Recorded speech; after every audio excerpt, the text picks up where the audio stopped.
Hello, eighth graders, and one of the standards on this next assessment that you're going to have to prove is how to find the area of a triangle and understand where the formula that involves sine and area of a triangle comes from.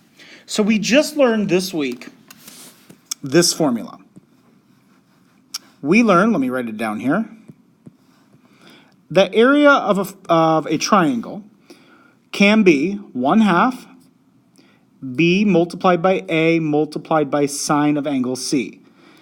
And that comes from when we're given an angle, which we're going to call c, and the sides that include that angle.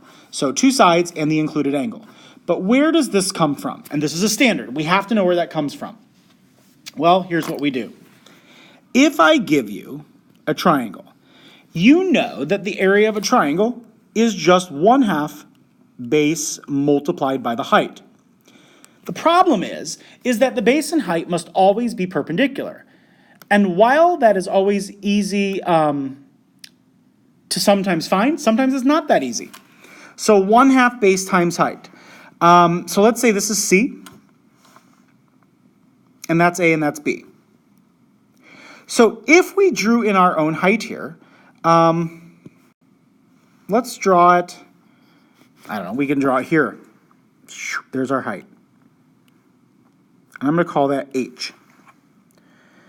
So that's the height. So in this problem, the base is B, the height is H, which is 1/2 base times height. But we don't know the height. So we're going to rewrite the height using angle C.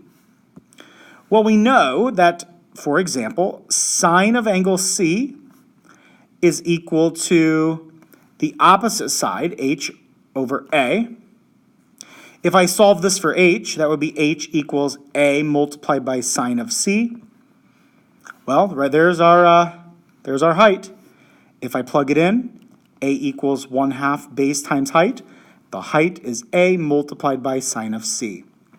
And that is how we derive the formula, 1/2 base times A sine C, because the height is A sine of C.